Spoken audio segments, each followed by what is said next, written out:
saya akan membacakan sebuah kisah yang berjudul Renungkan. Melalui kisah ini, saya ingin mengundang kita semua untuk sungguh-sungguh merenungkan segala sesuatu yang kita lakukan. Mengapa aku melakukan apa yang kulakukan? Tanyakan ini pada dirimu sendiri ketika hendak melakukan sesuatu. Permata yang diletakkan tidak pada tempatnya akan menjadi tampak tidak berharga. Jadi, ketika waktu dan tenagamu digunakan tanpa tujuan, engkau tidak bergerak kemanapun. Jika engkau tidak bergerak menuju tujuanmu yang sebenarnya, mungkin engkau sedang bergerak menuju tujuan orang lain. Tanyakan pada dirimu sendiri, mengapa aku melakukan ini? Ini adalah pertanyaan sederhana yang bisa menghemat waktu dan usahamu. Jangan membuat keputusan yang spontan, kecuali engkau memiliki jawaban spontan juga dari hatimu. Menit-menit yang kau gunakan untuk menjawab pertanyaan-pertanyaan itu akan membantumu menyelamatkan tahun-tahunmu yang terbuang percuma. Para pendengar band podcast yang saya kasihi, melalui bacaan ini, saya ingin mengundang teman-teman untuk kembali merefleksikan apa sih tujuan hidup kita. Apakah yang kita lakukan ini sungguh-sungguh kita lakukan dengan sadar atau hanya sebuah rutinitas? Misalnya kita ke kampus atau kita ke kantor, bangun tidur, mandi, ke kantor, melakukan A, B, C, D, kemudian pulang, dan besok kita melakukan hal yang sama. Apakah Anda sungguh sadar bahwa Anda melakukan itu? Atau itu hanya rutinitas belaka? Sebab jika Anda melakukan itu sebagai rutinitas, tanpa tujuan, tanpa visi misi yang jelas, maka Anda tidak bergerak kemanapun. Hanya diam di situ saja, maju tidak, mundur tidak. Artinya apa? Kita buang-buang waktu, kita buang-buang energi, kita membuang segala yang kita miliki. Kita membuang waktu harusnya kita bersama dan anak kita di rumah, tetapi kita ada di kantor, melakukan sesuatu yang kita pun gak tahu apa yang kita lakukan. Karena kita tidak sadar tujuan kita bekerja itu apa. Tanyakan kepada dirimu, mengapa sih kita melakukan itu? Apakah hanya untuk membuat bos senang, ataukah untuk pelampiasan, atau ingin pamer-pameran? Itu ada sebuah pertanyaan yang sederhana yang bisa membuat kita sadar apa yang kita lakukan ini benar atau salah. Apakah menghemat waktu atau membuang-buang waktu kita? Kalau kita hanya membuang-buang waktu, berarti kita berjalan pada rel yang salah. Artinya, kita sudah membuang waktu-waktu kita percuma. Jadi apa yang seharusnya kita lakukan? Duduk, renungkan, restart yourself, perbarui diri Anda. Oh, ternyata saya melakukan ini untuk anak istri. Oh, saya melakukan ini untuk membahagiakan kedua orang tua saya. Oh, saya melakukan ini untuk masa depan saya sendiri. Kita harus mempunyai tujuan yang jelas dalam hidup kita ini. Jangan buang-buang setiap detik hidup kita.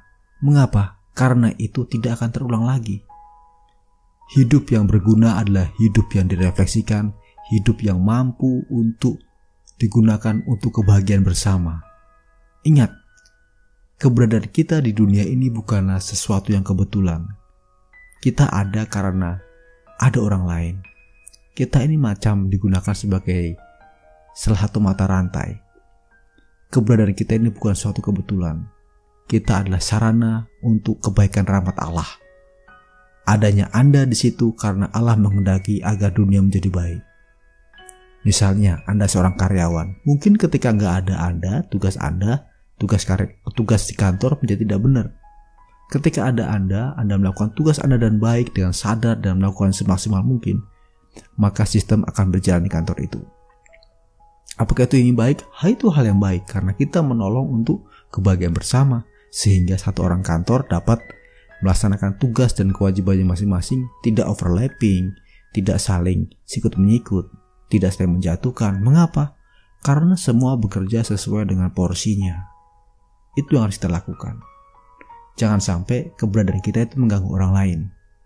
Kita harus bermenung, apakah saya ini membawa berkat atau musibah bagi orang lain? Apakah saya ini sungguh-sungguh diharapkan atau saya adalah bergilir yang dibuang dari ke tempat A, B, C, D karena keberadaan saya ini sungguh mengganggu lingkungan saya. Kita sungguh sadar. Mengapa? Karena kadangkala segala sesuatu tidak kita lakukan dengan sadar.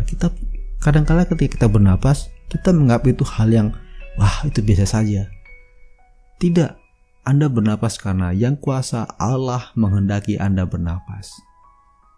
Menghendaki jantung Anda berdetak. Menghendaki Anda untuk bersyukur dan menggunakan tenaga Anda untuk melakukan hal-hal yang besar. Yang mungkin bagi Anda itu hal biasa, tetapi bagi orang lain itu hal yang luar biasa. Mungkin bisa jadi dalam kehidupan normal Anda biasa saja. Bagi dunia Anda biasa saja. Bagi dunia Anda biasa saja. Tetapi bisa jadi bagi seseorang Anda adalah dunianya. Anda bekerja, Anda meninggalkan rumah untuk apa? Untuk keluarga. Karena di mata keluarga Anda adalah ujung tombak.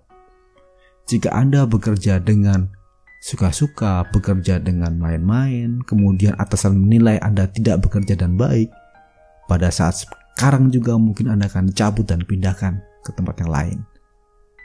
Itu akan sangat sedih bagi keluarga Anda. Papanya pengangguran, mamanya pengangguran, atau bagaimanapun. Akhirnya mata pencaharian menjadi hilang. Gara-gara apa? Karena kita tidak menyadari posisi dan status kita dalam bekerja. Kita bekerja hanya cukup makan. Artinya bekerja untuk makan, bukan untuk bekerja meningkatkan diri kita, mengembangkan potensi yang ada dalam diri kita. Bagaimana kita membuat diri kita mengatasi segala tantangan, mengatasi segala kelemahan kita. Tidak, tapi atas dasar asal bos senang. Kita bekerja karena bos melihat. Ketika bos nggak melihat, kita hanya duduk-duduk saja. Padahal bos datang cuma seminggu sekali. Berarti kita kerja hanya seminggu sekali. 5 harinya ngapain aja? 5 harinya yang penting gajian. Nah, berarti Anda sudah membuat rezeki atau mengambil rezeki orang lain. Seharusnya Anda bisa bekerja maksimal, tetapi karena Anda merasa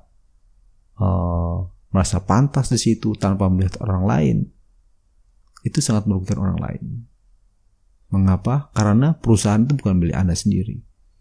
Itu hanya sebagai contoh kecil.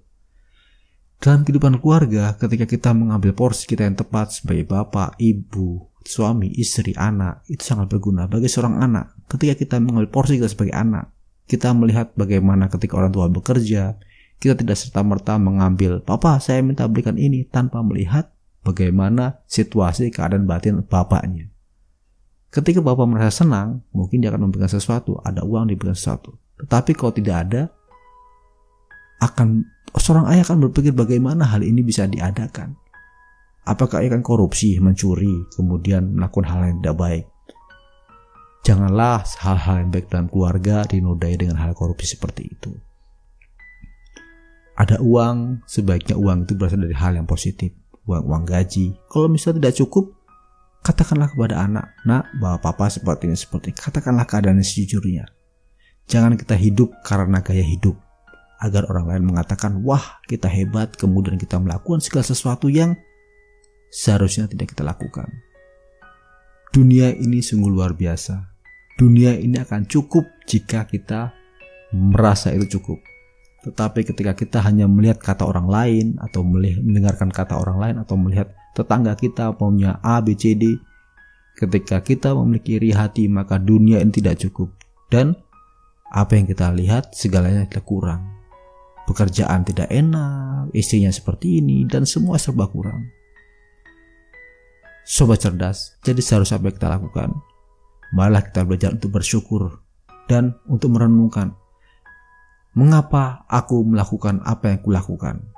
Sadari itu, temukan visi misinya, restart yourself jika kamu kehilangan arah.